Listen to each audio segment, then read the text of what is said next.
नमस्कार प्यारे विद्यार्थियों, मैं आपके साथ डॉक्टर कांतराज पूनिया और ये अपना पॉलिटिकल पॉइंट। एरिक फिशर ने एक बात कही थी कि यूरोप का समय बीत चुका है।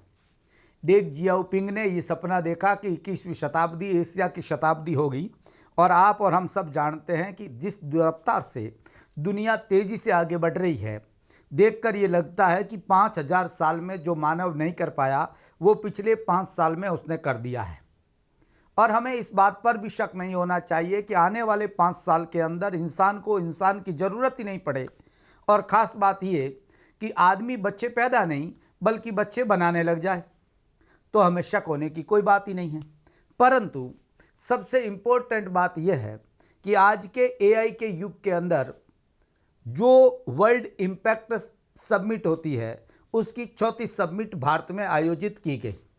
ये आप और हम सब जानते हैं। पहली समिट ब्रिटेन में, उसके बाद दक्षिणी कोरिया और उसके बाद फ्रांस में और फिर भारत में। इंडिया एआई इम्पैक्ट समिट 2026, जिसके अंदर 20 से ज़्यादा राष्ट्राध्यक्षों के साथ 60 मंत्रियों और 500 से ज़्यादा विशेषज्ञों ने भाग लिया। थीम था सर्वजन हिताय सर्वजन सुखाय। नई दिल्ली के भारत मंडप में आयोजित ये खास एक समिट, जिसमें पीपल, प्लैनेट और प्रोग्रेस को ध्यान में रखा गया और विजन रखा गया मानव का, अर्थात moral, accountability, accessible, valid and national sovereignty. आप अच्छी तरीके से जानते हैं एआई इस समिट के 7 चक्कर थे। सबसे पहले मानव पूंजी को ध्यान में रखा गया, अर्थात इस बात को ध्यान में रखा गया कि इंसान सबसे जरूरी बात है, पीपल। दूसरा, सामाजिक सशक्तिकरण हेतु समावेशन, सुरक्षित एवं विश्वसनीय आर्टिफिशियल इंटेलिजेंस, लचीलापन और नवाचार एवं दक्षता।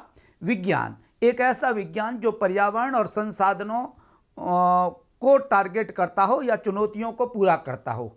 एआई संसाधनों के लोकतांत्रिकरण के साथ आर्थिक वृद्धि एवं सामाजिक कल्याण हेतु एआई का प्रयोग कैसे किया जा सकता है, ये खास बात थी। परंतु इस इम्पैक्ट में बैड इम्पैक्ट डाला, वो डाला विद्यार्थियों गलगोटिया यूनिवर्सिटी ने। ये गलगोटिया यूनिवर्सिटी क्या है, मैं आपको बता दूं, दुनिया की सबसे टॉप यूनिवर्सिटीज़ के अंदर तो नाम नहीं है, मगर भारत की उभरती हुई टॉप यूनिवर्सिटीज़ में इसका नाम है। प्लेसमेंट का क्षेत्र में देखें तो सबसे ज़्यादा, रिसर्च और इनोवेशन के क्षेत्र में देखें तो सबसे आगे कोई यूनिवर्सिटी का नाम आ रहा है आज के इस एआई के युग के अंदर और ख़ास तौर से सोशल मीडिया में, तो वो है गलगोटिया यूनिवर्सिटी। और आपको जानकारी के लिए बता दूं, सबसे ज़्यादा पेटेंट फाइलिंग यदि किसी के की है तो वो की है गलगोटिया यूनिवर्सिटी ने। यूजीसी के नेक एग्रीडेशन के अंदर सबसे टॉप हायर रैंकिंग A+ प्राप्त है। ये 5 स्टार यूनिवर्सिटी ने अपने इनोवेशन को ऐसे पेश किया कि उससे भारत का इम्पैक्ट तो खराब हुआ ही हुआ, सब दुनिया ये देखने लगी कि जो हिंदुस्तान दिखाना चाहता है, क्या ये डॉगी है जो दिखाया जा रहा है? क्या यूनिवर्सिटी इसके लिए दोषी है या व्यक्तिगत दोष देकर छोड़ दिया जाए तो काम हो जाएगा क्या? मुझे नहीं लगता।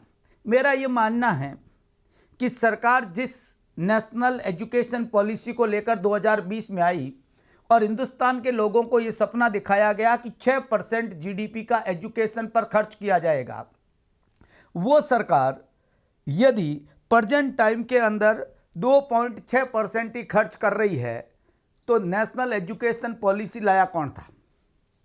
दूसरी बात, सबसे इम्पोर्टेंट बात यह है कि हायर एजुकेशन बहुत महत्वपूर्ण एजुकेशन और क्वालिटी एजुकेशन और इनोवेशन रिसर्च के साथ सीधा जुड़ा हुआ एजुकेशन है और इस पर जीडीपी का खर्च हो रहा है केवल और केवल 0.2%। अर्थात आप देखिए, टोटल हिंदुस्तान के बजट का 55,727 करोड़ रुपए में हायर एजुकेशन हिंदुस्तान की 2026-27 में चलेगी। तो हम केवल गलगोटिया यूनिवर्सिटी को ये कह दें कि वही दोषी हैं, तो ये बात तो ज़्यादा ठीक मुझे तो नहीं लगती।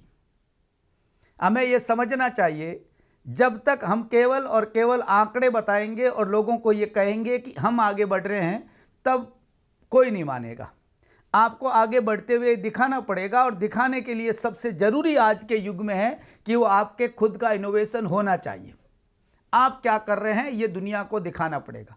हाँ, हो सकता है माल खरीदने वाले सबसे ज़्यादा आपके देश में हैं और सबसे ज़्यादा व्यापार आपके देश में हो रहा हो, मगर चीज़ें बनाने में आप बहुत पीछे हैं। ये बात सबको समझनी चाहिए। गिलगोटिया यूनिवर्सिटी के द्वारा पेश किया गया जो अपना इनोवेशन था और उसमें उन्होंने जो दावे किए गए और बाद में जब ये पता चला, और पता क्या चला, सबको ये पता था कि वास्तविकता क्या है, तब लगने लगा कि वतन के हालात बताने लगूंगा तो पत्थर भी आंसू बहाने लगेंगे। जिसे सुना था जीवन का रक्षक हमें क्या पता सताने लगेंगे। कैसे पार उतरेगी नैया जब मल्लाही किश्ती डुबाने लगेंगे। मेरे वतन को इन भूखों से बचा लो वरना ये कुर्सी तक खाने लगेंगे। हालात देश की ये है, समझना। और आप सब समझदार हैं, मुझे पता है बात कहनी चाहिए और मैं मेरा उत्तरदायित्व पूरा कर रहा हूँ। धन्यवाद।